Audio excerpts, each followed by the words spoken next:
Good evening, everyone. My name's Loretta Marshik. I'm the interim city engineer for the city of Dickinson. I'm glad that you are all able to attend tonight. We have some members of FEMA available with us via Teams to answer questions. We also have, it looks like, some members of the state to answer questions also. This project that we're discussing tonight has to do with FEMA firm mapping. The last set of maps that were done in 2010, and the state was able to come up with a project for Stark County to have these floodplains looked at again and studied in more detail. So tonight what we're discussing has to do with those preliminary maps and to get you information about what those preliminary maps are showing. We reached out to people within the City of Dickinson and the extraterritorial zone with cards, hoping that we would get to everyone and let them know about these changes. But this project does encompass all of Stark County.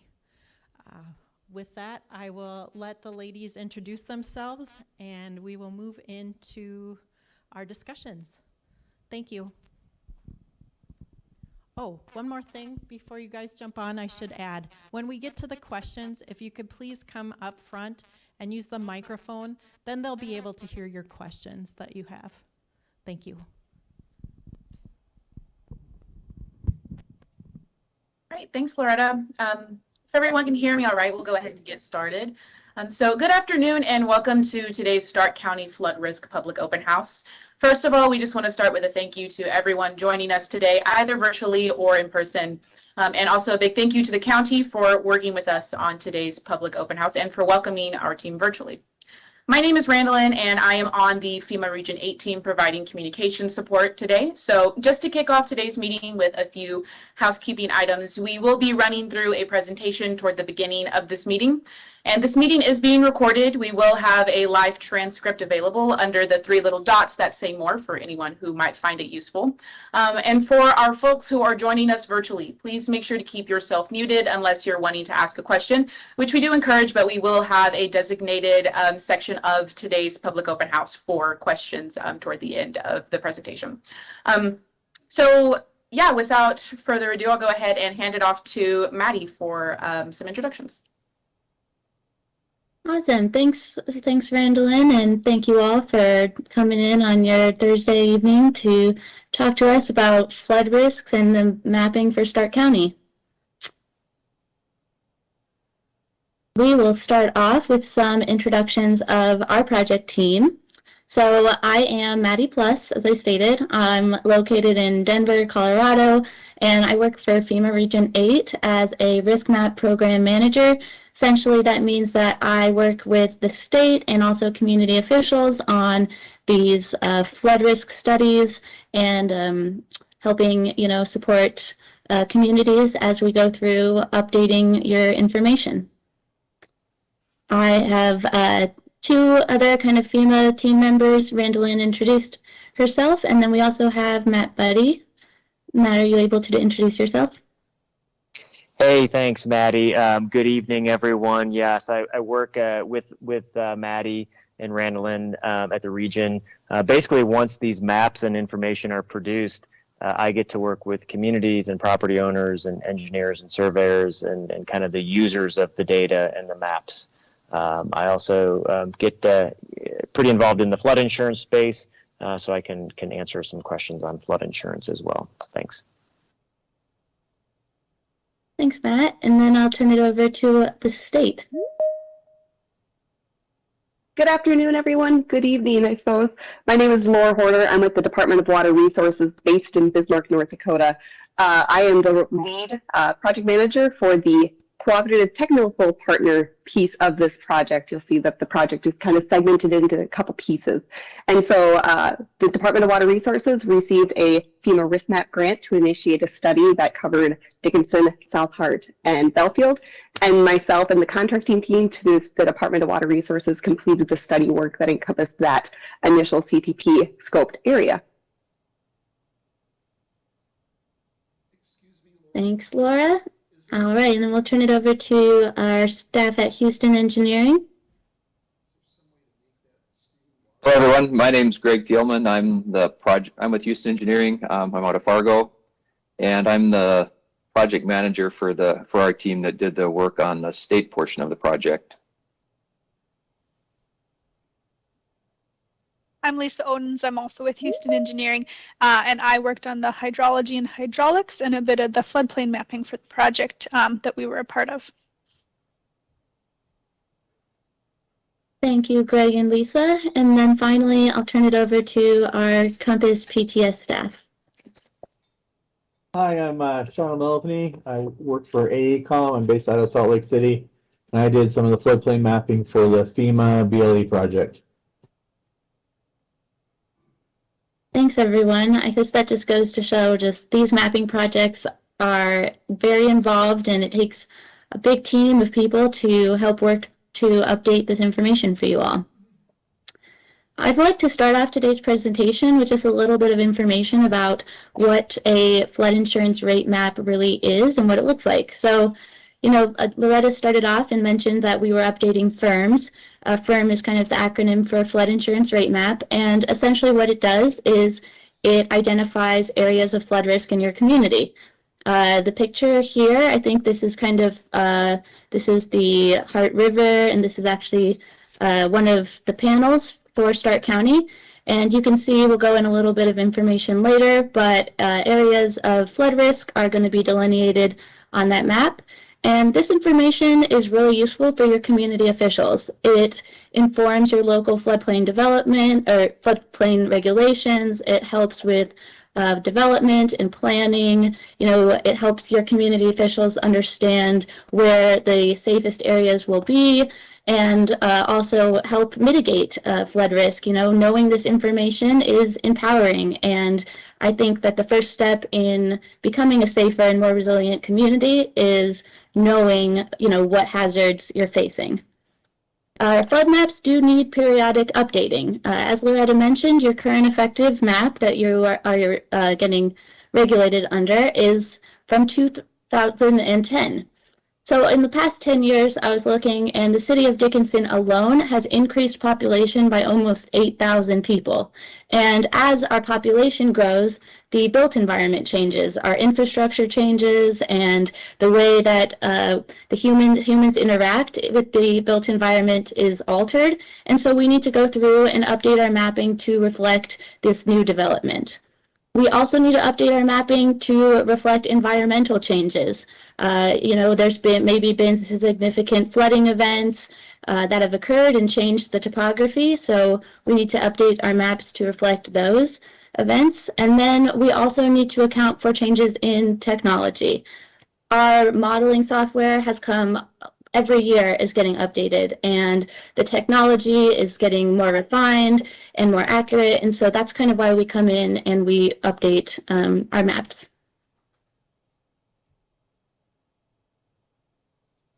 These mapping projects can take, on average, about 5 to 7 years. So it's a long process, and throughout that update, we have various touch points with your community officials where we are able to communicate what's been going on, talk about their concerns, answer questions, and then we do get to a point where we have a public meeting.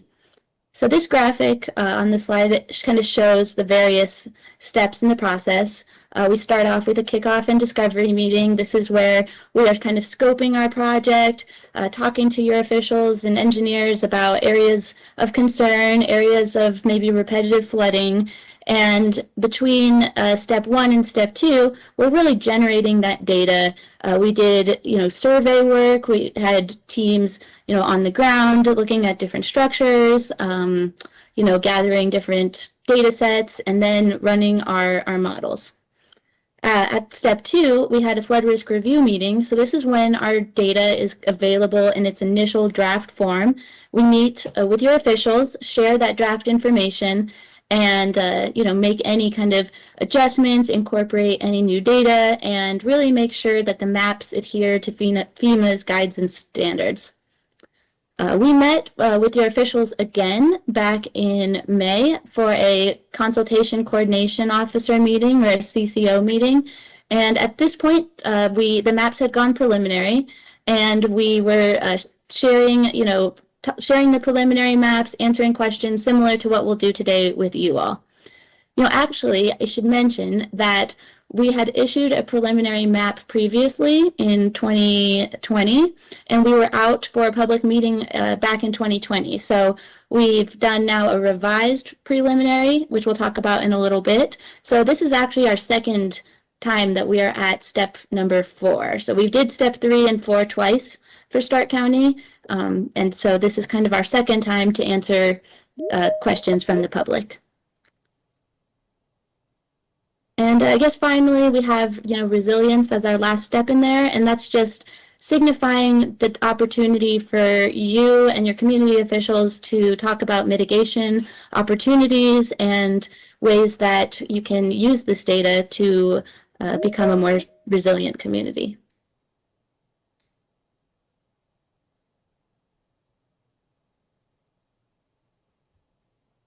As far as how is the new data different? I kind of mentioned this in, earlier and why we update these mappings, but you can see that, this is actually a very similar area in both your existing map, the 2010 map on the left, and the preliminary map on the right.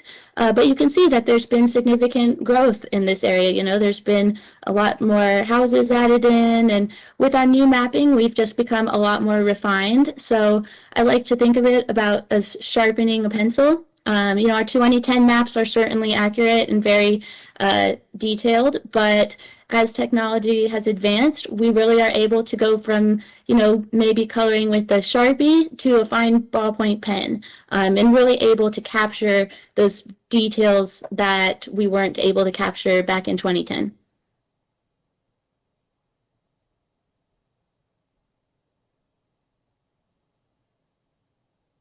So as far as what to expect with your preliminary maps, they were issued to your community officials on April 6th, and what they received were flood insurance rate maps in both a paper format that was mailed out, and then also digital formats.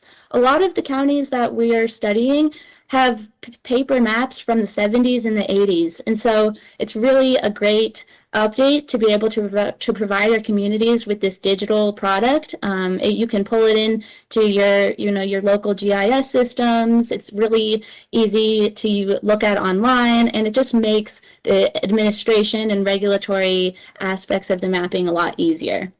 In addition to the maps, we have a supplemental flood insurance study and a summary of map action included, so that will cover a little bit more details about our technical approach and flood profiles, and then in some cases, we've also generated non-regulatory products. So our mapping covers the 100-year flooding, which is also known as the 1% annual chance event. But we also, in some cases, have data covering different events, like the 10-year and other kind of different frequencies. So in addition to that, we have depth grids. The picture on the right here shows a depth grid, and the different shadings of blue correspond to different depths of water. This is a really useful planning tool for your community officials. If you're looking at evacuation routes, or maybe moving a critical facility, such as, a school or a tornado shelter, it's useful to understand not only where the flooding will occur, but also how deep the water will be in those areas. So these are all kind of the complete data set that comes with a map update.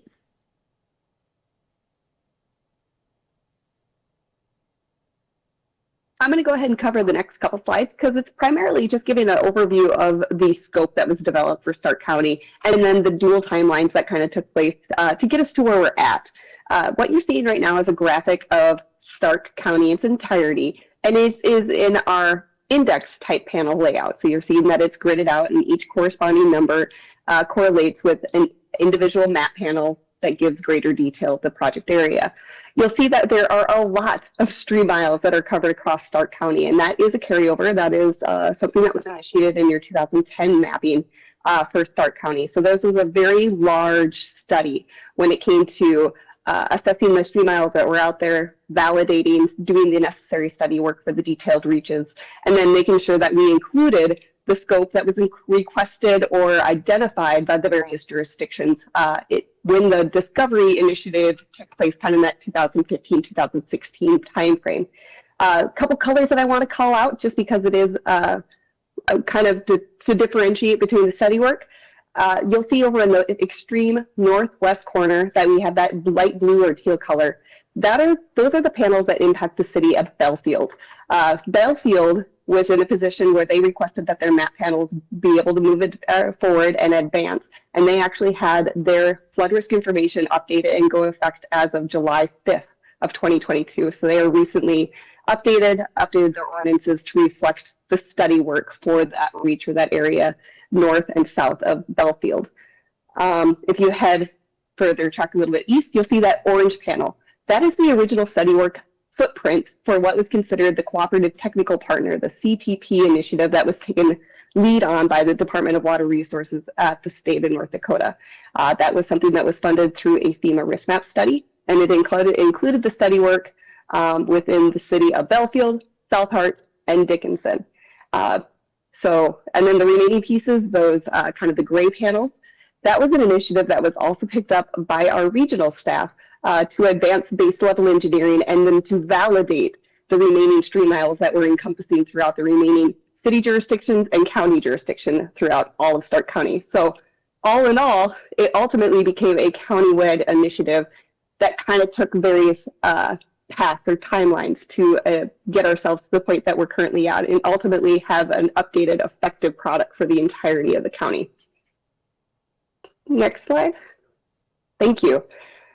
This graph is really covering the timeline, just to give an extent or an idea as to how long this study work has been kind of in the works, the discussions around it, and where this kind of the timelines converge and we start to get ourselves combined into that county-wide type approach that we're currently in right now.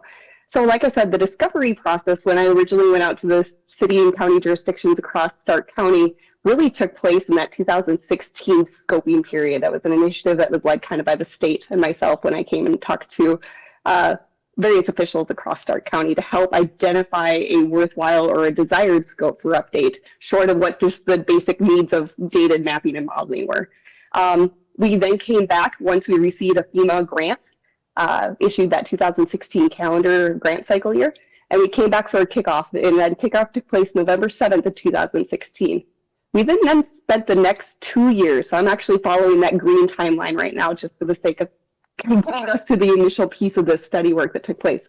But from 2016 and 2008 to 2018, a lot of the HMH development that took place or was required to take place during that time frame, and there was a lot of modeling work, a lot of survey work. We actually had a really awful winter that year. Our survey work was very difficult to complete, but we did do the preliminary work to get the draft mapping products developed over that 2-year period.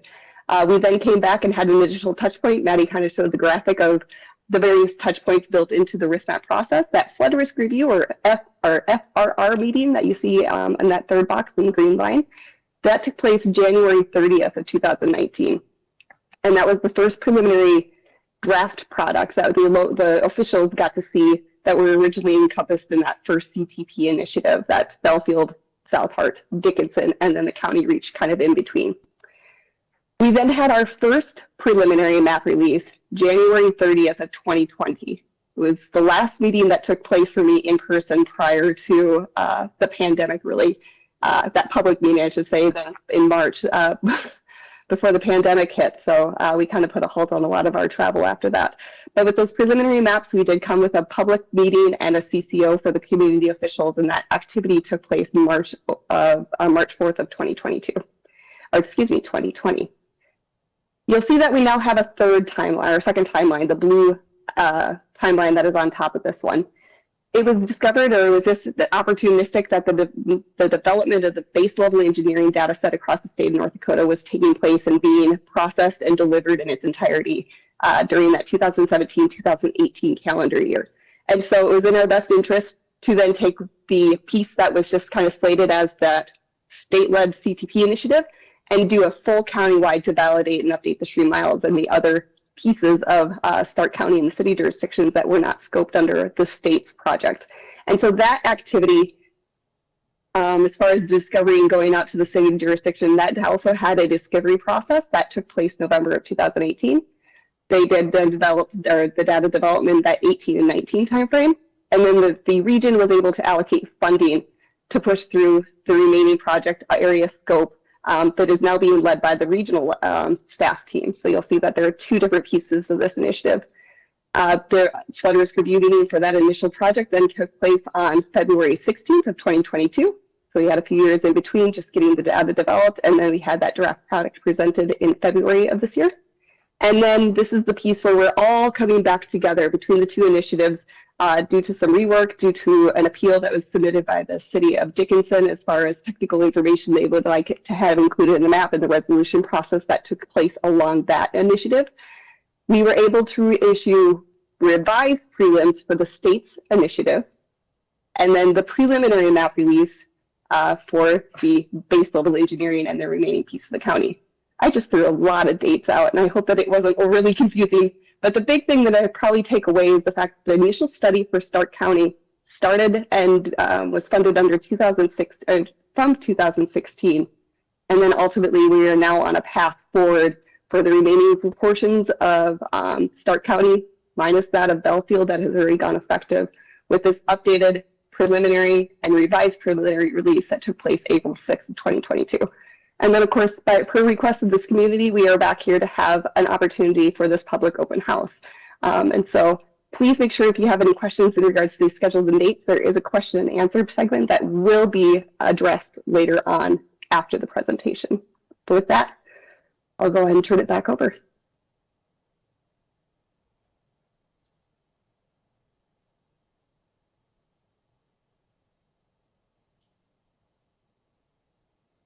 Thanks, Laura. I think this one's mine.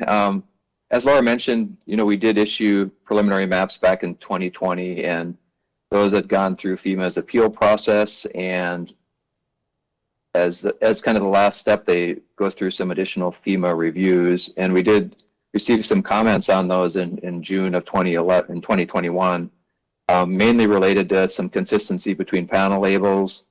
There were some items on Grumman Creek that were remodeled and remapped. Some minor remapping on the Heart River near cross section V. Hills Channel near 15th Street West, there was a new road in there that was modeled, and some Patterson Lake backwater elevations were also modeled or changed. And none of these had impacts to structures, but since they were identified late in the process, they were incorporated into the revised prelim panels that were issued in April. So, and again, they're flagged as due process since the deliverables may be revised and should undergo community review and coordination. So just kind of part of the process, but those were changes that were incorporated into the revised maps, primarily in and around the city of Dickinson.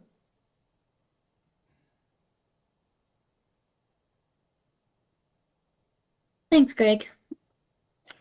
So I guess, just kind of to capture what Laura and Greg went over, we've been doing a lot of work on this project. We've met with your officials many times. We really stand behind the science and the data that we're providing you. And yeah, this is just kind of a meeting to cover the revised preliminary maps. As Greg also mentioned, there's no structural impacts since the new prelim. So, just wanted to kind of emphasize those points. We have a variety of different ways for you to access the data. I'll be sending out this slide deck to your community officials, and if you want this information, I can provide that to you as well. But the preliminary download portal is the image that you see on the right. So you can go to this website and you can download PDFs of the maps. You can also download the flood insurance study report and the GIS shapefiles there. We also have the FEMA Map Service Center. I probably visit this website more than Google, and it's got both your effective mapping, your preliminary mapping, and a lot of other valuable mapping data sets on there. We also have a changes since last firm viewer. I think this was posted on your county's website, and I'll pull that up if we want, and we can look at it after our presentation. But this is a fantastic viewer that actually kind of shows areas where changes are occurring between your effective and your new preliminary maps. Here's another timeline for you all. As far as what comes next, we've issued our preliminary maps in April, meeting with you all today, August 25th. In the fall, we will have a 90-day comment and appeal period, which is an opportunity for your community officials to provide us with updated or new technical information. We will then move forward to sending out letters of final determination in winter 2023. The letter of final determination signifies a 6-month period where Matt and myself will be working with your community officials to update their regulations and your ordinances. The officials will need to adopt this map, and then, once that gets adopted and ordinances are updated, we will then issue a new effective map, hopefully early 2024. So I know that's about 1.5 years out from where we are now, but we want to make sure that we get the information out to residents and are able to answer your questions so that there's not too many surprises in 2024.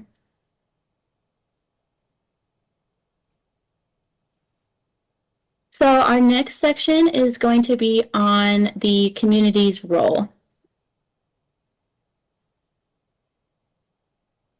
Dr. Gilbert White is often touted as being the father of floodplain management. This is kind of a statue memorial to Gilbert White. He said, "Floods are acts of God, but flood losses are largely acts of man." Here, we're just kind of recognizing that anywhere that it can rain, it can flood. We all live with some degree of flood risk, and so, understanding that risk is the first step, but then, taking ownership is on us. It's on us as community members to understand our risk and then take measures to mitigate and inform others. The National Flood Insurance Program is FEMA's, it's a FEMA-run program, and this is our way of kind of helping to protect our communities, and we do that with flood insurance as well as other support throughout our flood insurance branch. We think of the NFIP, it's kind of as a 3-legged stool in the sense that without one of these legs, it really doesn't stand up, and we need all of these different components to support the program. First, one element is the hazard identification, which, as a mapper, I've really kind of preached to you all about the value of knowing your risk, and that is the mapping study that we're doing. Once we kind of have that hazard identification component down, the next is to manage the risk through mitigation. Your community has a hazard mitigation plan. We've outlined for multiple hazards, but again, for flooding, there are certain things that can be done to reduce the risk. We also have a variety of FEMA grant programs, and I know that the state has a great cost share program, so there are opportunities to mitigate risk through those, but there's also opportunities to mitigate risk at the property owner level. There are things that you can do to your home to make it safer and to reduce your risk. There's various kind of wet proofing, dry proofing practices, and so elevation practices. So there's a variety of different things that can be done at the property owner level. We also offer flood insurance through the flood insurance program. And this is available to anyone. Regardless of what flood zone you live in, you are eligible for flood insurance. I think there's a kind of misunderstanding that you have to live in a floodplain to purchase insurance, but it is available to anyone. There's also insurance available through private lenders. And we're not insurance salesmen. So if you choose to purchase insurance through a private agency, that's totally okay. There's definitely benefits and drawbacks of both FEMA's and other programs. And also, I think it's important to understand that homeowners insurance does not generally cover flooding like we do. Homeowners insurance might cover, a burst pipe or something of that nature, but FEMA's flood insurance covers all surface level flooding that would occur. So if any surface, flow event, whether that's riverine flooding or a pluvial rain event, if that inundates 2 or more properties, you can file an insurance claim, and so we will help support you and help you, recover quicker from any damages occurred from a flood event.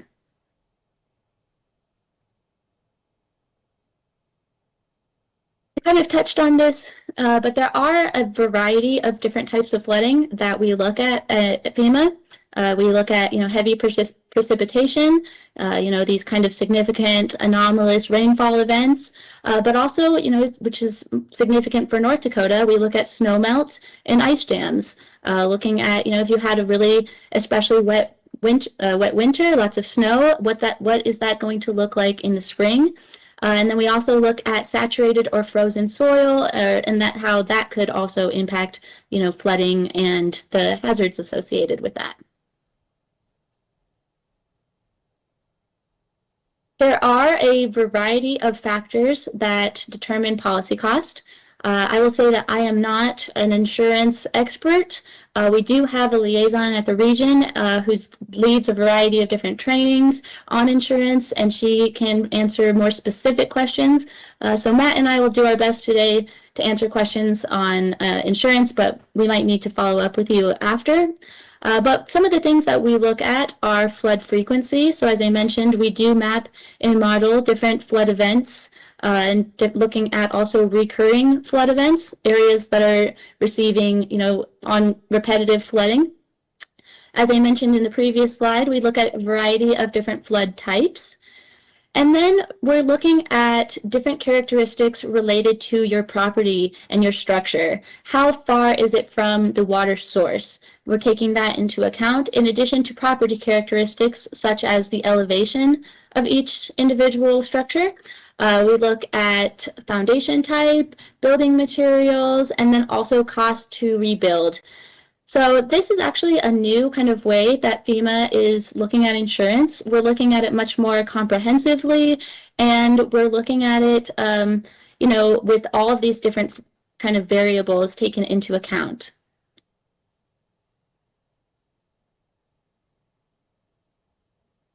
On your maps, you will see a variety of different colors and different flood zones. So this slide is just going to give you a little bit of information about that. The high-risk area, which is going to be denoted as a zone AE or A, that is also called the special flood hazard area, the 1% annual chance event, or the 100-year floodplain. You'll hear a lot of different kind of ways of calling out the high-risk flooding areas. On your maps, this will be shown in blue or a blue and red hatched area, which identifies the floodway. We have both Zone A, AE, and floodway in our Stark County mapping. And these are going to be, the higher risk areas. For properties located in these areas, if you have a federally backed mortgage, your lender will require you to purchase flood insurance. This is very similar, if you're going in to purchase a house and get a loan, you need homeowners insurance. So in the same way, the lender will require you to purchase flood insurance. As I mentioned, you can go through FEMA or a private insurance lender. And it's really important to understand that there's a 30-day waiting period. So if you do want flood insurance, just know that it's going to take 30 days for that to go into effect. We also have on our maps the moderate risk flood areas, and so this is called Shaded Zone X. Doesn't have as many nicknames as the high risk, but it's also the 500-year flood event or the 0.2% annual chance event. I think I'll just take a step back for a second, and when people hear 100-year floodplain, they think that it means that the flood will only occur one time every 100 years. And really what it means is, think about it like you have a large bowl of ping pong balls, and you have 100 ping pong balls, and one of those ping pong balls is red. So I reach into the bowl and I pull out a ball, and there's a 1% chance that I'm going to get the red one. Then you put the ball back in and you pull it out the next year. So every year there's a 1% chance of the flooding to occur. I think it's just important to clarify that, and just I think that's a really common misunderstanding. We also have low risk areas on our maps. This is the unshaded area. Does not mean no risk. Mother Nature does not always follow the lines on our maps. So it's just important to know that whether or not you live in a low, moderate, or high risk area, it is important to understand that flooding is a very real hazard in the state of North Dakota and across the country. So some of you will be newly mapped into a high-risk zone. And as I mentioned, if you're in a zone A or AE, pretty much any zone that has A, mandatory purchase will apply for those of you with mortgages. An elevation certificate may help. I'll talk about that in a little bit. There are ways of kind of changing your zone designation based on the elevation of your property. But also talk to your insurance agent and visit floodsmart.gov. We have a lot of great resources on there, recommendations, and more information about insurance and what that means for you as residents. We also have, some of you will be mapped into a lower or a moderate risk area. So there are a significant number of structures in Stark County that we're going from mapped in a floodplain, and for a variety of reasons are now being mapped in a lower risk area. Again, this does not mean no risk, and you're still eligible and we encourage to purchase insurance and mitigate risk on your property. And it's important to understand that actually 25% of the claims that FEMA received in the past years have been for properties not located in the high-risk areas. And I think in Region 8, those numbers are actually a little higher. That's kind of the national statistic. So we do see significant amount of flooding occur for residents who are in the shaded Zone X or unshaded areas. As far as opportunities for you as residents to, change your zone designation, there is the letter of map amendment process. When we're doing these maps, we try to make them as refined as possible, as I mentioned, but we're not at the point yet where we're really down to each individual structural level. And so sometimes, one home could be built above the base flood elevation, in which case that would then warrant the property to be moved out of the special flood hazard area. So essentially, as a resident, you would have to prove through survey data, so working with a professional licensed surveyor in your community, and there's a few across North Dakota that are fantastic. They do a lot of these letters of map amendment, and you first have to get an elevation of your property and show that the lowest adjacent grade, so that is the land on which the building sits. So in the little picture, you can see the natural grade of land. You must show that that is above the 1% annual chance elevation without the use of fill. If you have chosen to elevate your property, your structure with fill, you can go through the letter of map revision with fill, LOMR F process. In the same situation, just showing that you are above the base flood elevation.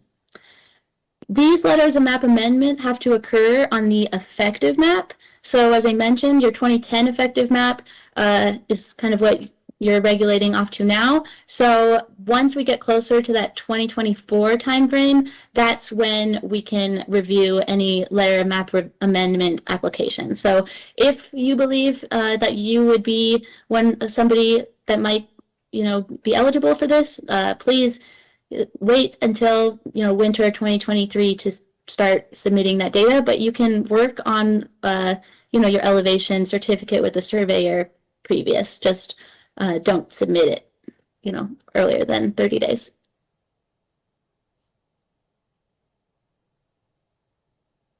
As far as next steps, we are, asking you and your community officials to review this preliminary data. It shouldn't be too much of a surprise for your community officials since it's not too different from what we've provided back in 2020. As Greg kind of just mentioned, we had a few kind of administrative revisions. But again, familiarize yourself with this information and submit any questions and comments that you have to FEMA. You can also submit comments and questions to Laura at the state. We will provide our contact information, and we're happy to answer any questions that we don't cover in today's meeting. And then also, share this information with your neighbors, other people that you run into at community events, and get the word out that this mapping is occurring, and using this information to identify areas where your community might do a project. We can work with FEMA and the state to help mitigate risk, and looking at what we can do to make City of Dickinson and Stark County a safer place. And then also, your community officials are going to be busy updating codes and ordinances, but I've encouraged them to incorporate this information into other planning documents. So hazard mitigation plan, comprehensive plan, emergency action plan. It's just a really useful, data set, because who knows the next time, it could be another 10 years until we are able to provide more updated information. So getting it in your plans and accounting for it in the future is important.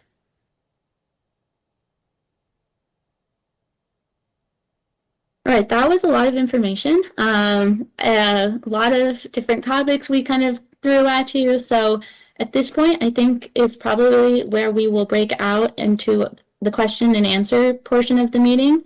As Loretta mentioned, please use the microphone and come to the front of the room. And then, anybody on our team, we've got technical experts, floodplain management specialists, people at the state and the federal agencies. So please ask questions now. And then maybe after questions, we can pull up the maps and we can look at some of the mapping areas as well.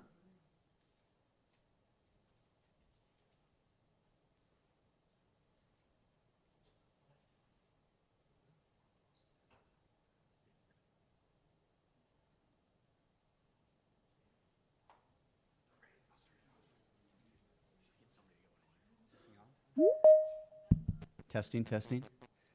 All right. So you said, in fact, Belfield is effective with the new rates. I just wanted to confirm that, and that have all those homeowners then been notified of whether they've been removed or been added to the flood zone, and if a property may have changed hands in this time frame, maybe they didn't know, was there a place that they could reach out to find out this information? I had to make sure I was off mute. So, Betty, I'll go ahead and take this one. So the effective maps for Belfield took place July 5th of 2022. And from an outreach and correspondence, the city jurisdiction, much like the direct mailers that Loretta did tonight, that kind of defaults back to the community's engagement. I have at the state, though, been fielding a significant number of calls from either residents or there again, you hit at the realty market as far as the upcoming preliminary maps, if there was a sale going on prior to that July date, and just some questions about the refined floodplain. The other thing that we continue to point out is that if you look on the various map services, whether it's the FEMA platform or now the state's NDRAM tool, all of the national flood hazard data has been updated to reflect the current effective map dated July 5th, 2022 for the city of Belfield. Hopefully that addressed your question.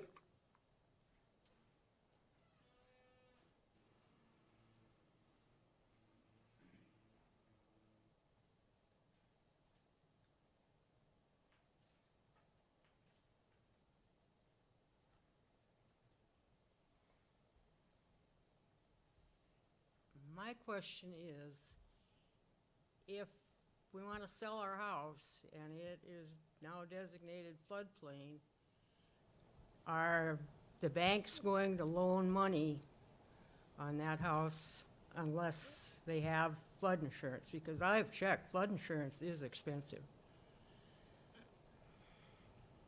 Yeah, so if the property is in the floodplain and the purchaser is going to require a mortgage, then yes, the lender will require them to purchase the insurance. You know, it's kind of a way for the banks and the lenders to protect their assets, similar to the ways that, as I said, you know, they require homeowners insurance. It's just another way for them to require that and protect what they're investing in, and it's kind of, you know, that's a law that is, you know, mandatory all across the country.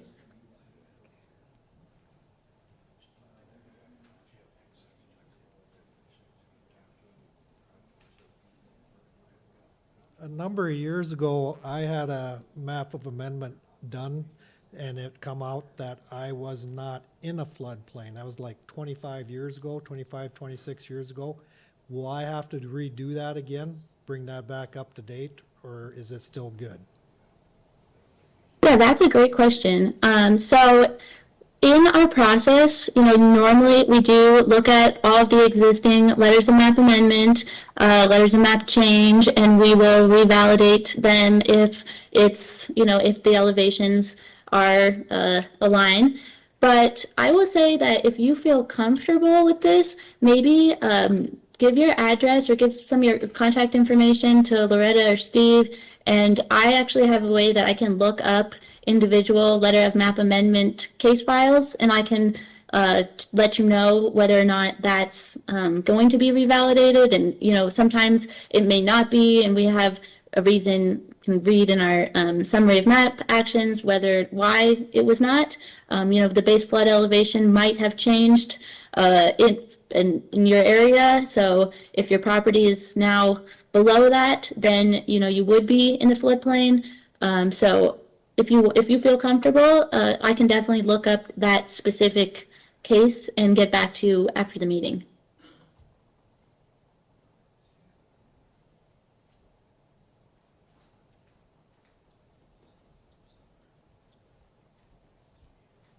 And I just want to recognize I do see Laura Roy, somebody in our virtual environment has a question, so maybe I'll turn it over to Laura. You can drop your question in the chat, or if you feel comfortable coming off mute, just ask your question now.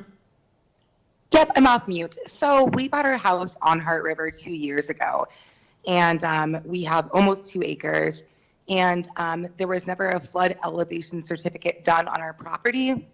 So before we bought the house, we had that done, and it was pretty costly to do that, but it did save us on our flood insurance. So now with remapping the floodplains, would we be required to have a new flood elevation certificate done? Yeah, so that's like very similar to the previous gentleman.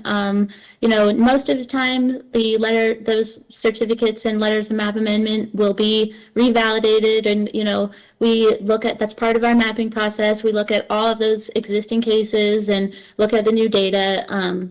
But yeah, Laura, my contact information I'll provide. Maybe Randall, can you move to that slide that has my contact information? Okay, so my contact information is on here. So for those of you, if you have a letter of map amendment that you want me to look into, I can definitely send me an email with your address, and I can follow up, and I'll send you screenshots or, you know, just some information about what's being carried over. I guess my last question I have for you is that we were told through several different people in town, because I'm involved in real estate, that because the flood zones are changing, we may not be able to build on our property because we're on the river. Is that true?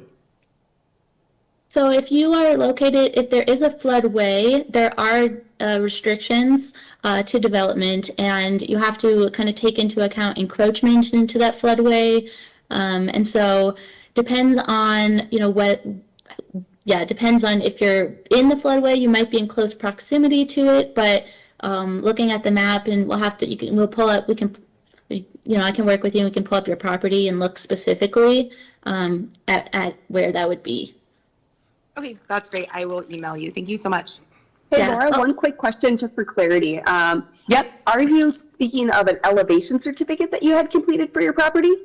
Yep. So before Okay. we ended up purchasing this property, we ended up having that done. And then there was never one done on our property. So if we hadn't had that certificate, our insurance for flood would have been like $400.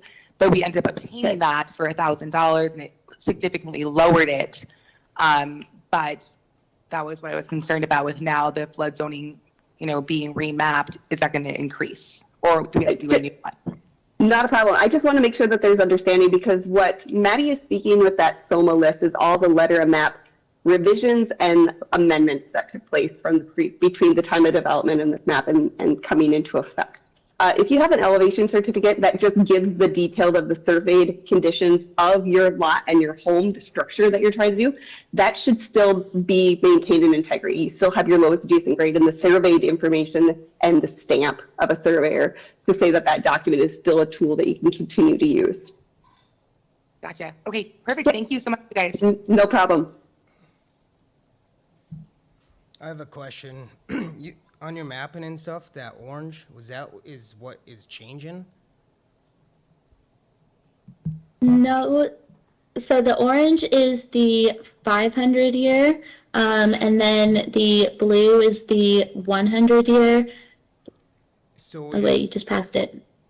is there a map No. like that shows prior and after what's all changed? Yeah, actually, I have it open. That's a good segue. Let me share my screen. All right, can you guys see it's going to be a purple and yellow We're map? seeing it, Maddie.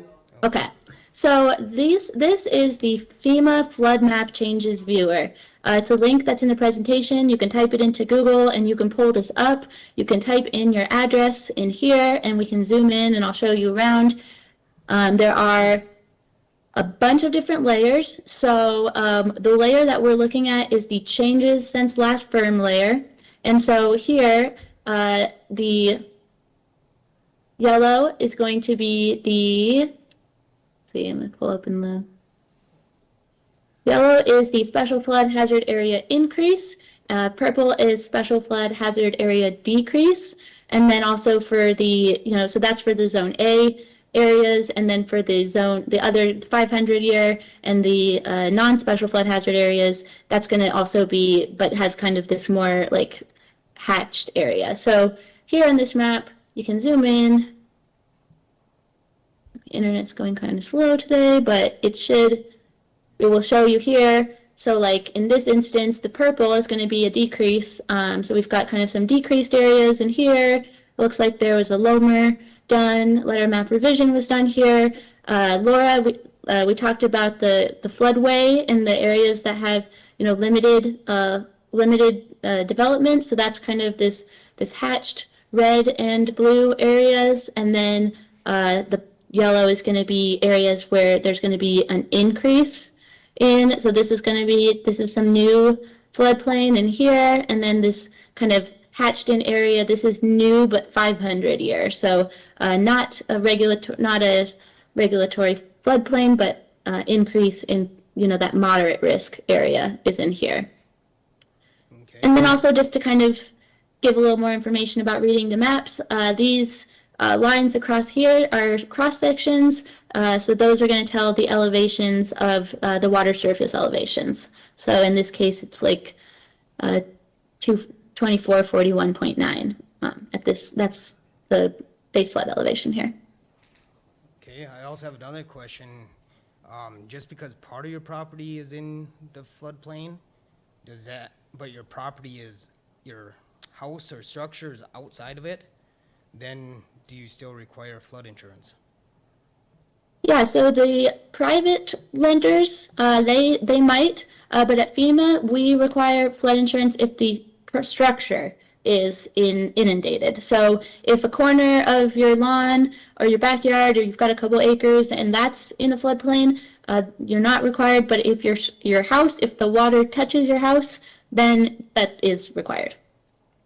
Thank you. Really quick, just to follow up on that as well, because we're talking about a segment of your lot, you do have to take into consideration the high-risk flood zone on all of your property, just for the sake of any future development. If you choose to do unattached structure or shed or anything that needs to be permitted through the development process per your city ordinance or your jurisdictional guidance, you will need to meet the standards of new development in a high-risk floodplain. And so just take that into consideration of the flood risk on your property and how you choose to use that piece of your property.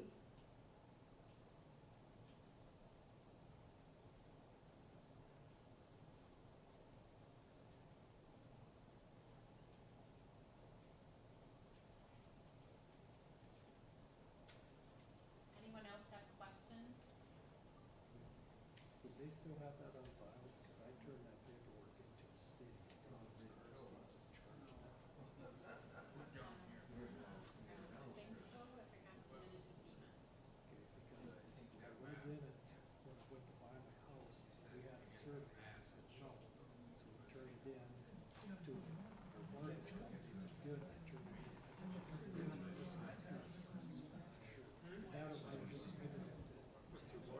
So I think we'll stick around for a little while if any other questions come up, but were there any areas on the map that you wanted to look at, or we could, I can pull open one of our viewers and we can zoom in. I know that sometimes it's uncomfortable talking about, pulling up your individual properties, so I will say that Laura and I's contact information's on the screen. You can follow up with either of us. If we, we're happy. I'm happy to even have a call with you tomorrow. We can talk about your property and specifically. It's I wish we were there in person. We could pull this up a bit live, but virtual world's constraints. So yeah, we make do. Yeah, I've got a question too. If you could bring your flood map back up and look at the south side. I guess I kind of looked at my property and stuff on FEMA, and it still looked like you guys had basically my property in the floodplain. And basically 2 blocks to the west is out of the floodplain. My basement is 8 feet higher than the base elevation of the property to the west that's not in the floodplain. And it's hard to believe that survey data was done, as you said, and looked at. I'm basically on 5th Street Southwest. Okay, let's see. River. If you feel comfortable, I could type in your address if you don't mind, or I can just do this area. Yeah, 125th Street Southwest.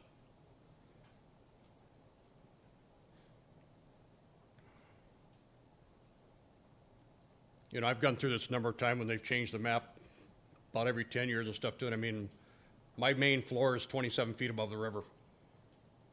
Yeah, I mean, on this map, it's looking like you are mapped out of the floodplain here. I mean, so this is, I think, does this look like this is your property should be right here, right on the river here? Yeah, but zoom in some more.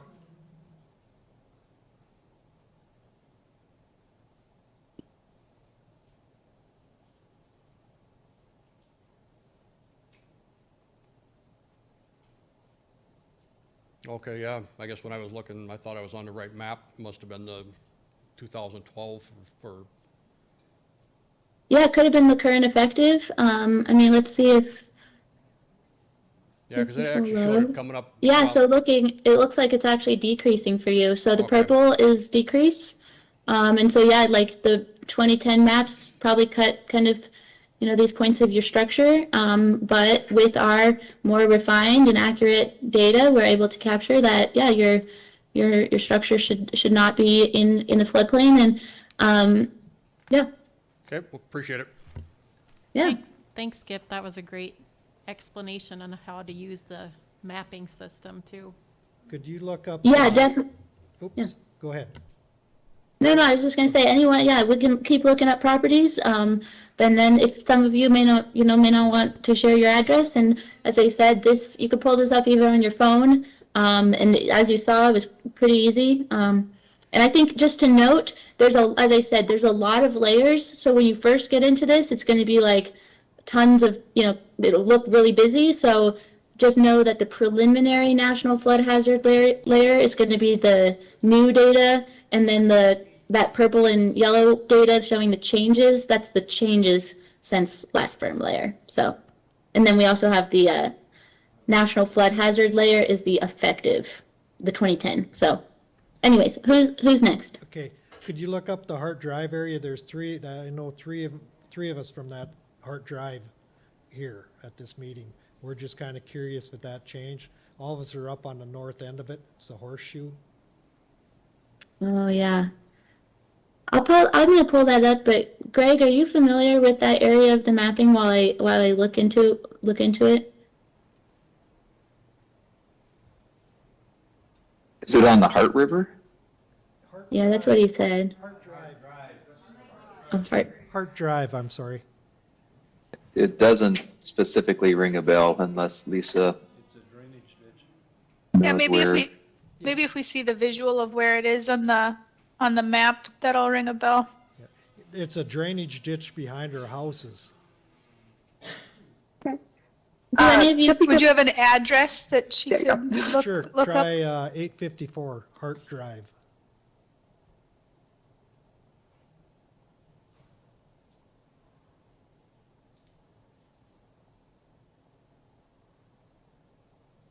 Is this looks correct? Looks like your area neighborhood? Looks right, doesn't it? I think so. Yeah. Because we got that cut across there, so yeah, that looks pretty good. Yeah, so what we're looking at here, so in the river, in the channel, we've got the floodway, which has those development restrictions in the red and blue. We've got the blue, the light blue out here and kind of in here. That's the zone AE, mandatory purchase area. And then this brown area kind of on the outside of that, that's the 500-year moderate risk with no insurance implications. But again, we encourage insurance. So that's kind of what we're seeing here. And then these are the different elevations. So it looks like around 2399.2 feet. Is going to be like the water surface elevations in this area. And so if any of you kind of living in here, if you are mapped in, but you believe that your property is elevated above 2399.2 feet, that's when you would work with a land surveyor, get that elevation certificate, and submit a letter of map amendment. Just for those of you, if that's something, if you're living in this area. Yeah, the way it looks, my house it's right on the edge. So the property is, but the structure isn't the way it looks right there, yeah. Yeah, it looks like maybe the 500. But yeah, and then looking at your current mapping. So yeah, you see there's a little bit, it looks for the most part similar to what's on the current maps, but yeah, we've got some increases in the 500-year, and then some slight kind of increases in the 100-year in here, and then a little bit of decrease as well. So, yeah. Okay, thank you. Yeah. Did that answer the question for all kind of Hart Drive neighbors?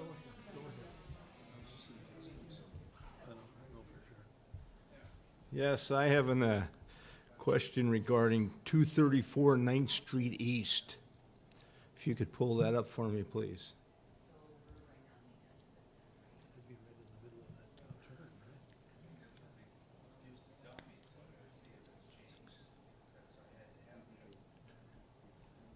All right, so this is, you are going to be let's actually look.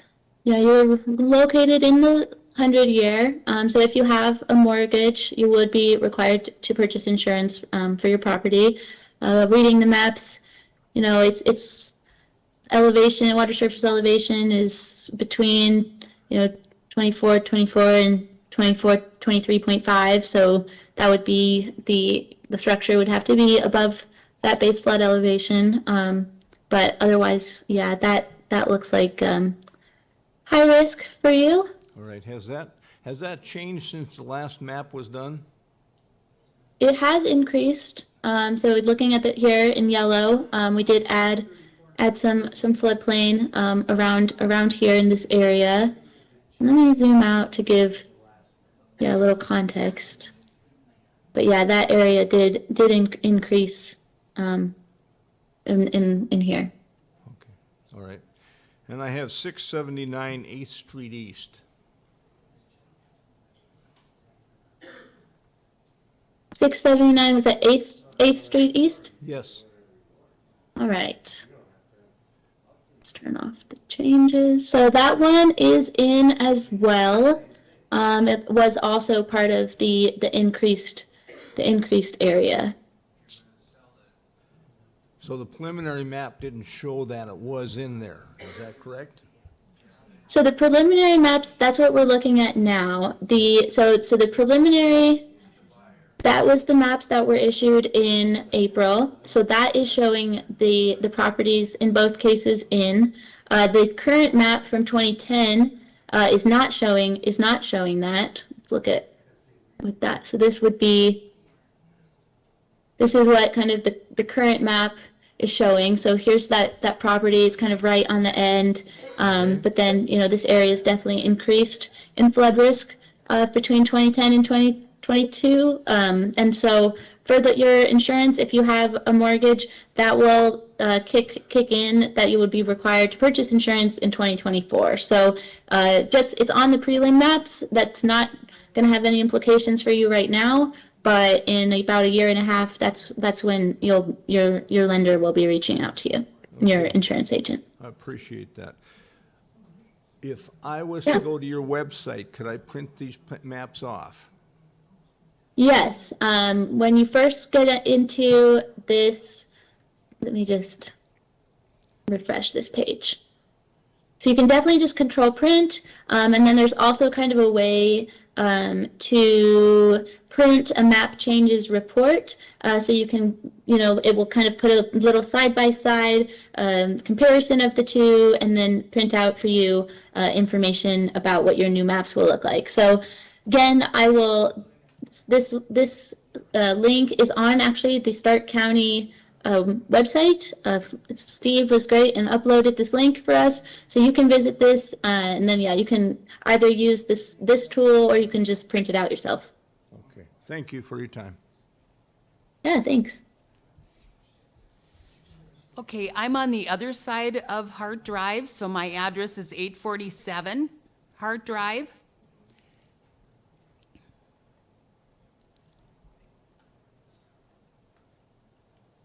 All right, so looking at this, you are moving into the 500. It looks like, let me put the preliminary. Okay, so your property is going to be in the 500 year, the moderate risk area. So you are, you're pretty close. Let me look. I'm not sure if it depends actually on the actual extent of your structure. I don't know. Is this kind of where my cursor is this building? It's really close. Is kind of most of your properties in the 500 year, which is moderate risk. The areas might have a little bit, it's hard to tell on this map if the structure's in the 100 year, the zone AE.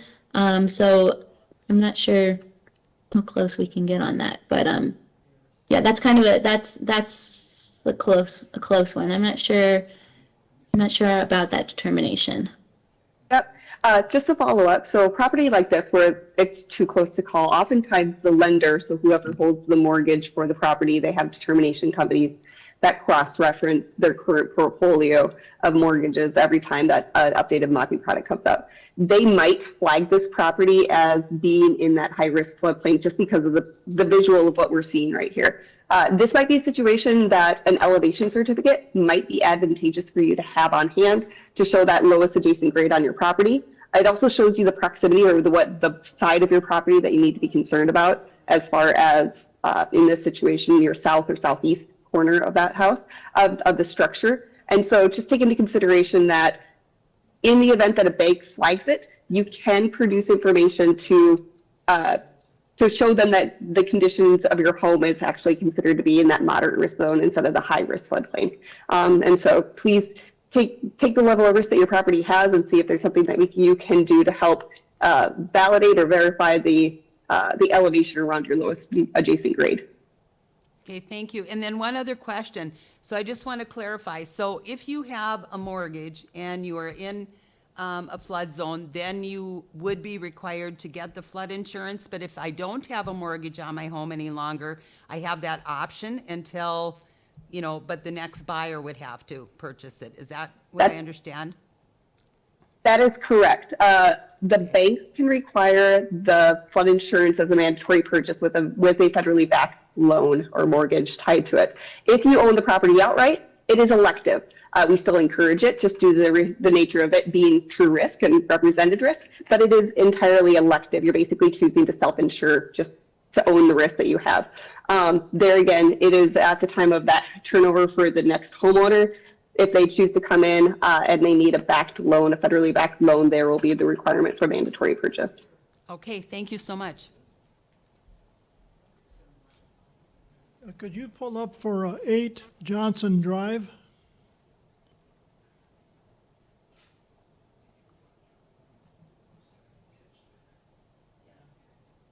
All right. You are located outside of the floodplain in an unshaded area, so lower risk, but I mean, you are in close proximity, so just, you know, understanding that just because you're not in, you know, there is still likelihood of flooding, but in terms of the insurance requirement, which is usually what people are wanting to look into, you're not required for your property or your structure.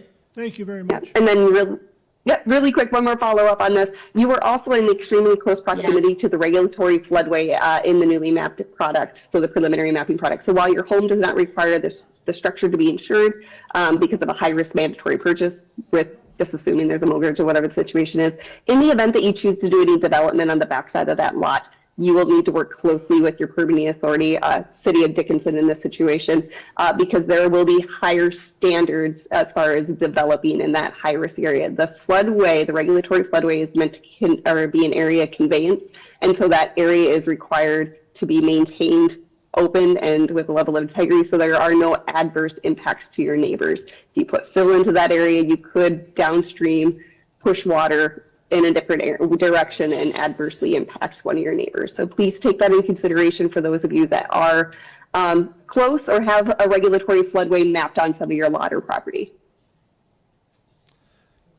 Could we check? Hey, this is, 927 Sims.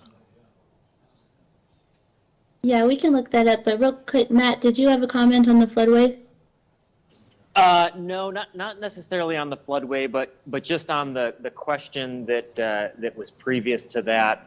I will mention that, and I think Maddie mentioned it on her slide, if you're moving into a high-risk area, you have this option from 12 months after the maps go effective to get what we call a newly mapped rate. That's really getting you into flood insurance at the lowest possible rate instead of going immediately to an actuarial rate. That rate will increase over time, but it won't go to that immediate actuarial risk rate. You can transfer that if you decide to sell the property to the new property owner, because in all likelihood they're going to have a mortgage, and the mortgage lender will require them to carry flood insurance. So you can transfer your policy, that lower premium policy, to them. If you don't get a flood insurance policy and get in at that newly mapped rate, and then you go to sell, a couple years down the road, that new property owner again will be required to carry and maintain flood insurance, but they're going to automatically go to the full actuarial rate. So just wanted to mention that even if you don't have a mortgage, but let's say you're going to sell in the next couple of years, it's going to be very advantageous for you to be able to transfer that lower premium to the new property owner. So just wanted to throw that out there. Thanks. Yeah, thanks for that, Matt.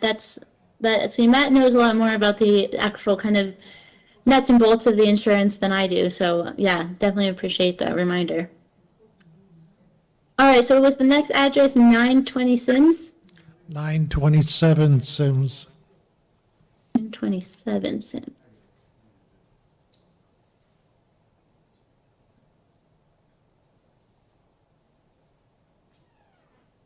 All right. So yeah, this is your property in the moving in the floodplain. We look at kind of the comparison. Yeah, it looks like there was an increase. Turn that one off. There's an increase in the area, and it did in fact affect your property. But again, so this is kind of what the new preliminary maps look like, but as Matt mentioned, if you do have a mortgage on your property, you will be eligible for that newly mapped rate starting in early 2024. And then as again, you can get an elevation certificate and looking at kind of these cross sections with the water surface elevations, and then having to show that you are above these elevations, or you can, elevate your property with fill. There are a few other things that we can do. If you are in the special flood hazard area, elevating your HVAC, HVAC. Matt, what are some other things that individual property owners can do to help reduce their risk?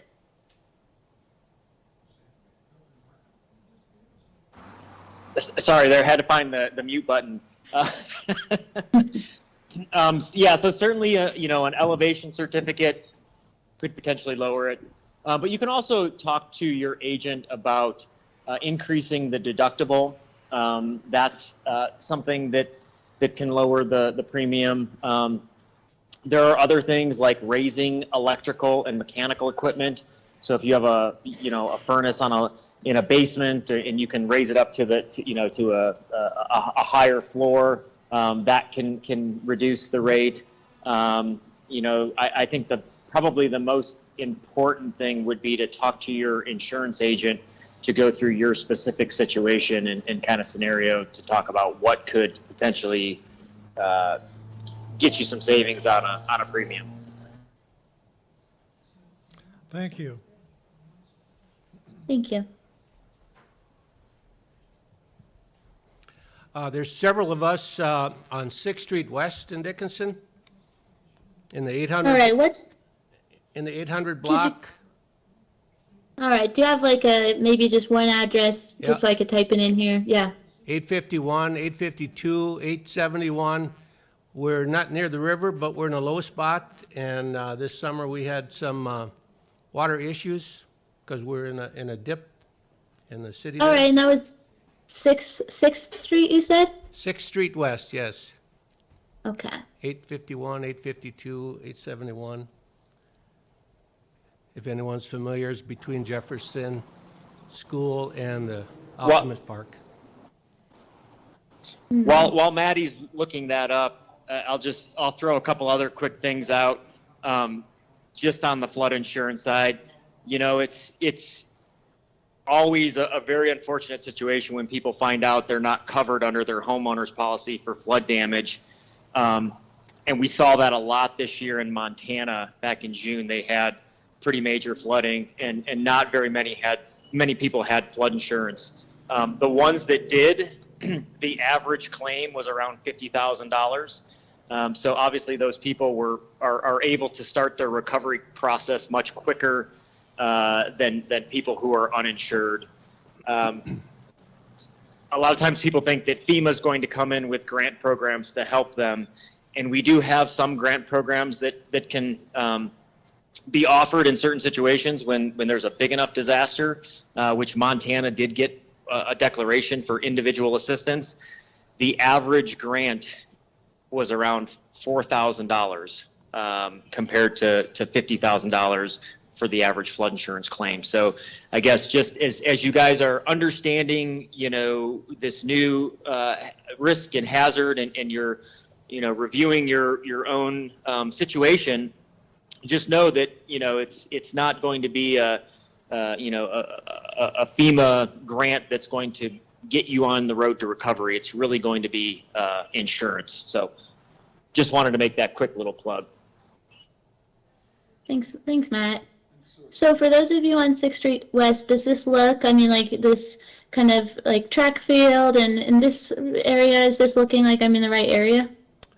8th Street West, or 6th Street West and 8th Avenue? Yeah, west of 8th Avenue.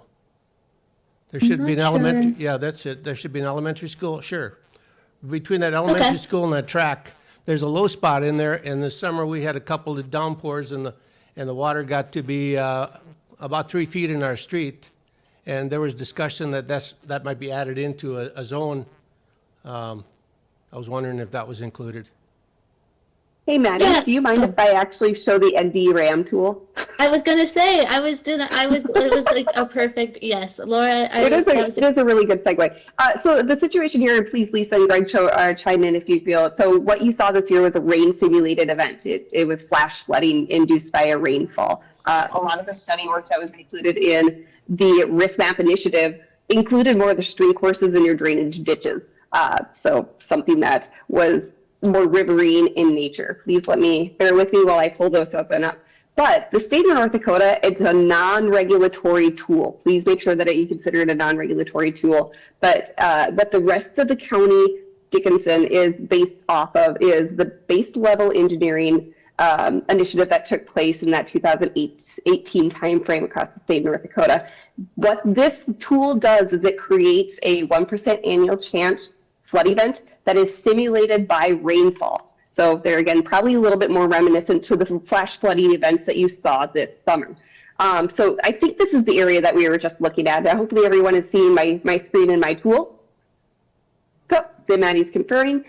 Here's 6th Street West. I'm not sure as far as, here's 18th and 19th. Am I in the right area? It's 800 block of 6th Street West. The 900 All right. block, 900 block. It's between 8th Avenue and 11th Avenue on 6th Street West. Okay, so Avenue, I need to pan further east. So I'm in this area. Hopefully I'm not sure if you're seeing my cursor. Let me zoom into this area. Is this the area in which we're speaking? Yeah. Because here's a track right here. This might be the elementary. These looks like tennis courts or something along those lines. Yes. Okay, so what we're seeing here, and I'm wondering, is this the type of ponding or the blue simulating the type of water that you experienced during that rain event? Excuse me? Oh, all this blue is the kind of what we're mapping as standing water, or that 1% annual chance, that 100-year induced flood risk from a rain event. Okay. And so, like right here on 6th Street, I'm just going to put a click here and start driving some of that information. My tool, the ND-RAM information, is saying that there's about a foot of water that can get into these low-lying areas through this reach. Is that kind of what you guys experienced during the heavy rainfall events this year? It was closer to about 3 feet. We did have some flooding in about 4 or 5 houses in that lowest spot, right on the corner of 9th Avenue and 6th Street.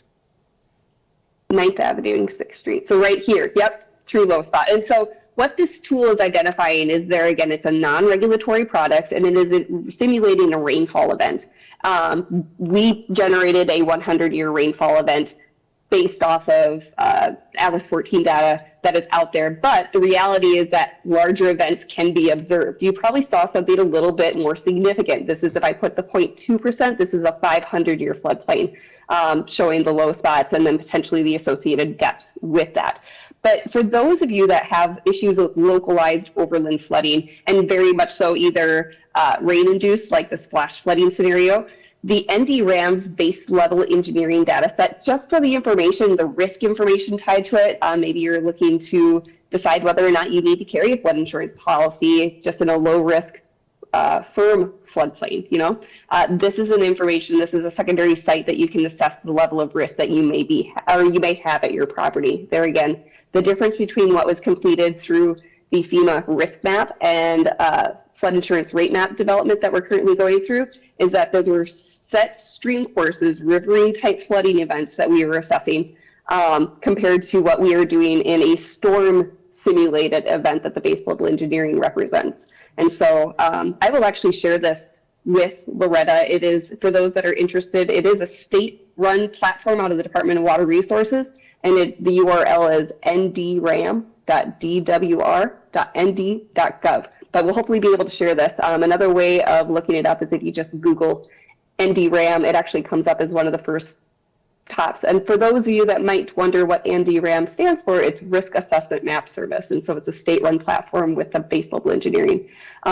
So clearly you do have some flood risk, and you observe that in real time earlier this season. This is a tool that kind of shows you what you could potentially expect in some of those scenarios, but it did not, that was not the intent or the scoped purpose behind the risk map initiative that we're talking with the flood insurance rate maps. There will not be a floodplain mapped for this area because it's not tied to one of the riverine drainage areas. Okay, appreciate you, thanks. Absolutely. Yeah, and I would just shameless plug again for the insurance, because you know those of you, if you're experiencing this ponding in this area frequently, even though like Laura said, it's not on the regulatory map. You know, last year or when you had that 3 feet of surface flooding, FEMA would have given helped you out with recovery from that, and you could have filed a claim. So even though it's not mapped as flood risk on our insurance rate map, definitely get coverage. Yep, and there again, another shameless plug. Anyone can go and talk to an insurance agent about picking up a coverage or policy for your property. It is not limited to, as long as you live in an enrolled NFIP community, the National Flood Insurance is always an option for you, plus then also the options within the private sector.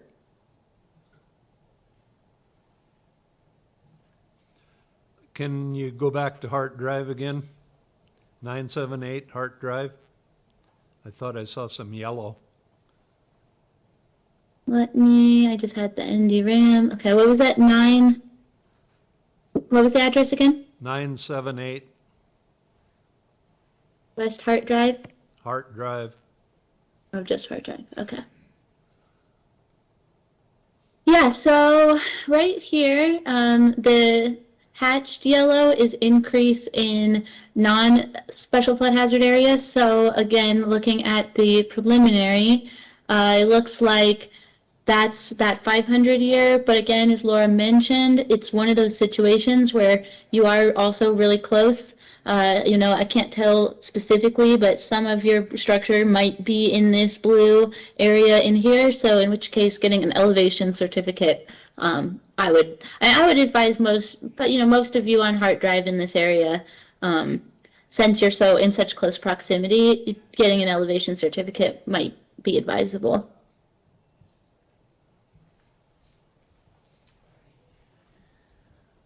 I just wanted to ask quick, how confident with this preliminary map are we? Are we expected to see any changes, since we're looking all the way out to 2024, early 2024 for it to be effective?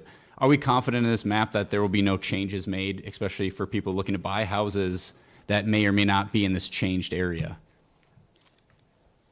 I mean, I'm confident. Greg and Lisa's team, they're fantastic, and we did our last quality review check that did identify kind of the issues that prompted this current revised prelim. That should have been 100% quality check review. FEMA's quality checks, were very thorough, and so at that point we did identify a few kind of mislabels, and I think that if any issues, if there were any issues that or any other kind of administrative errors or omissions, that would have been caught at that point. So as long as we don't receive any technical appeal submittals, that 2024 timeframe, I'm pretty confident that will get there. I say pretty confident because I think I have like 50 mapping projects going on right now, and a lot of them end up with some anomalous errors at the end. So I'm not going to make any promises, but I feel confident that the Stark County map will move forward as we expect. Yeah, just real quickly, maybe after everybody's questions are answered, maybe you can talk about the portal, the LOMA map portal that makes it easier for people to get, the elevation certificates.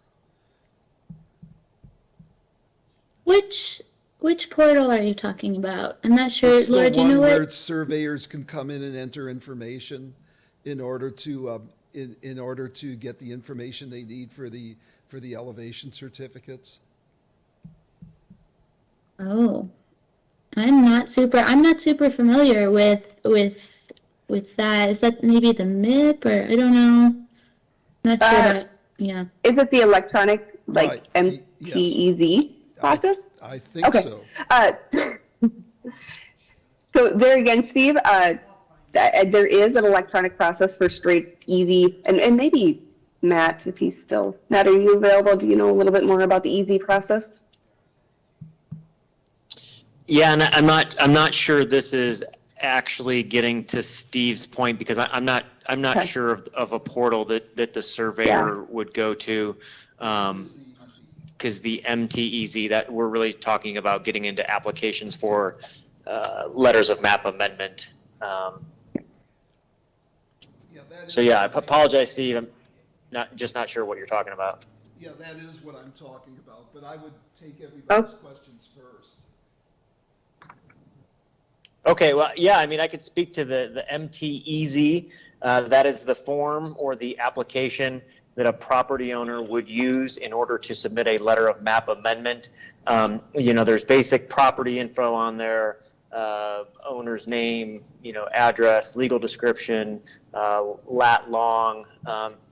And then as Maddie had mentioned earlier, we capture some very key elevation on that form. So one is the base flood elevation, which is that water surface elevation of the 1% annual chance flood, and then the lowest adjacent grade of the structure.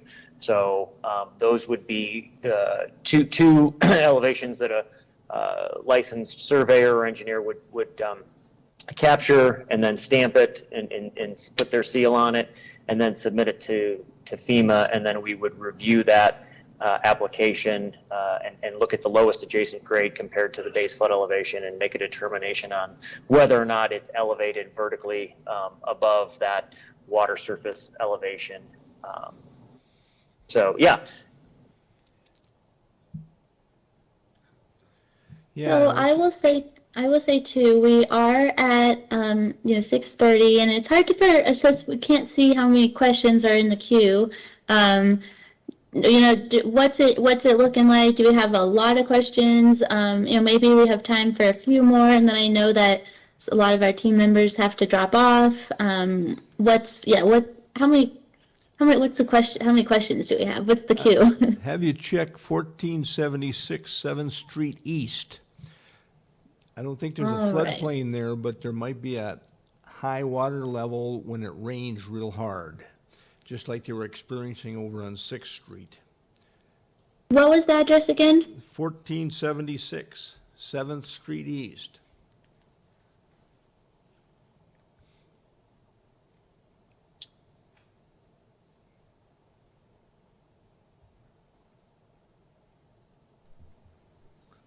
Maddie, Oh. while you're looking, I would just gonna answer your previous question that I would rough guess is that we have 5 to 10 questions maybe. We're winding Okay. down with people that are here at the meeting. Okay, I know a couple of the my team members have to log off, but I can stay on and answer some questions. Yeah, I can stay on for a little more probably. Yeah. Okay, so I just want to make sure. Right now, it's not looking like low flood risk. Yeah, it looks like low flood risk for this area. We've got some flooding going on, higher risk areas over here to the east or to the west, but for this, all the homes in this area, it's a lower risk and no insurance All right. requirement. Thank you. Yeah.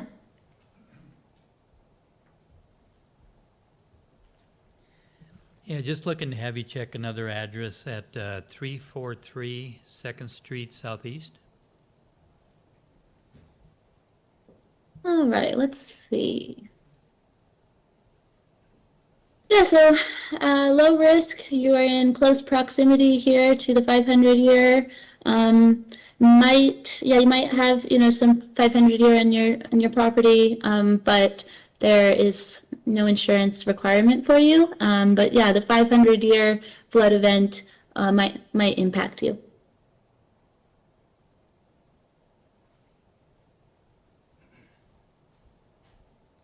Got a question. Like when you're doing all these elevations and stuff, how is all that measured?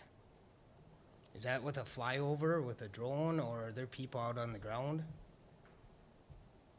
Yeah, so I can speak to our mapping a little bit, and then I don't know, Matt, if you're still on, you might know a little bit more about actual elevation certificates. But in our mapping, we do use, we start out with LiDAR imagery, so a plane flying over, sending a laser down to the earth and picking up elevations in that way, and then that gets kind of turned into a terrain data set. So that's kind of the underlying topography for a lot of our studies. But then we do have survey crews on the ground.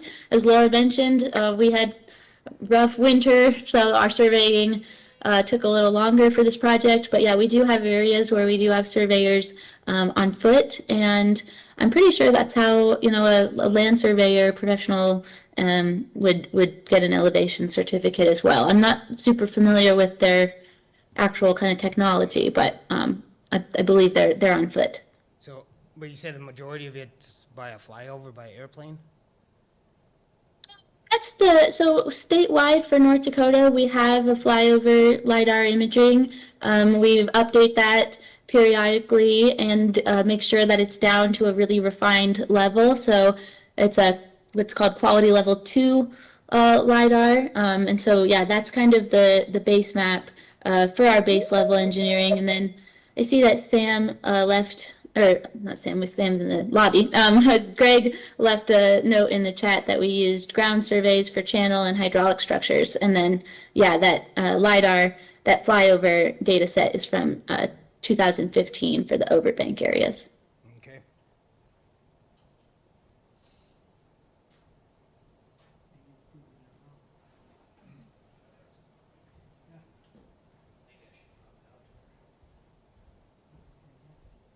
Do you have on record when the elevations were taken for a certain property?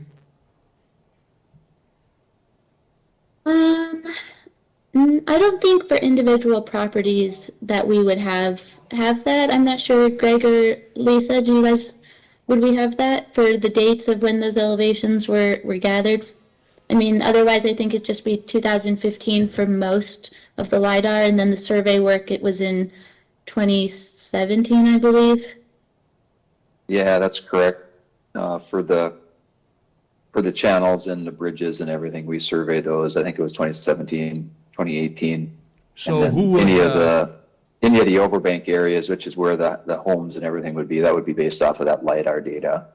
And like Maddie said, if, you know, in some cases there may need to be more detailed ground surveys to validate, you know, through the LOMAR or the elevation certificate process, what the more detailed elevation for those structures are. so who decides the point that the elevation is taken?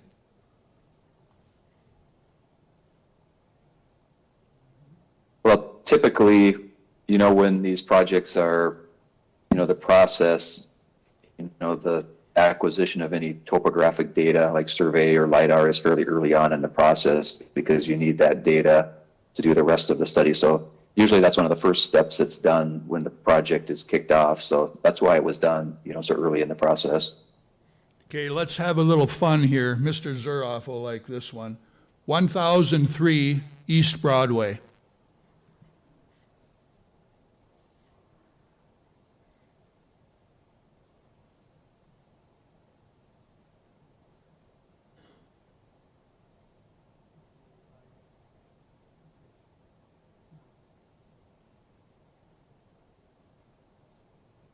Oh, right. So yeah, this is in the extraterritorial jurisdiction, moving into 500-year area. So that's going to be, it looks in the brown.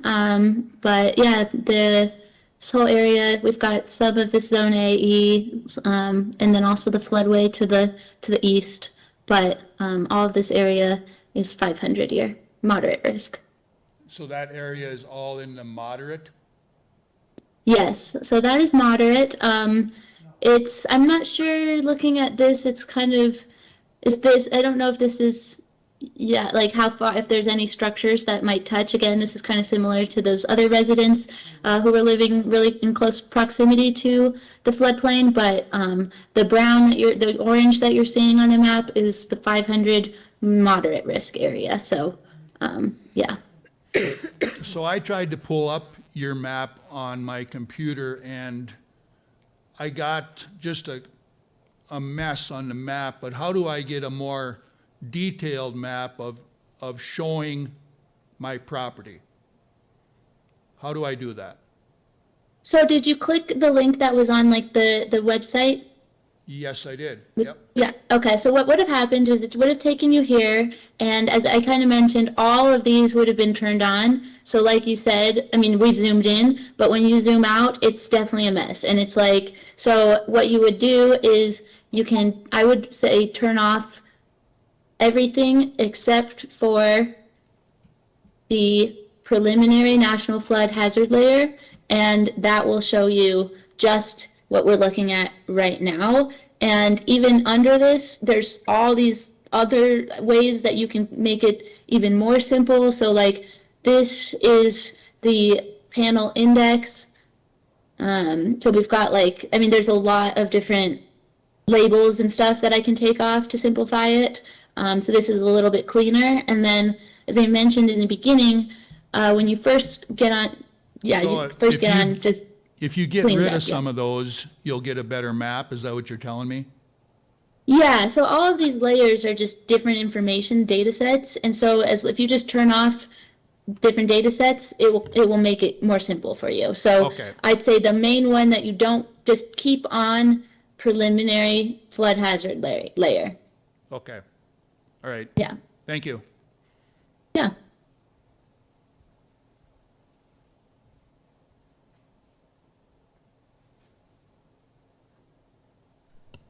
Does anyone else have any questions? Any additional questions?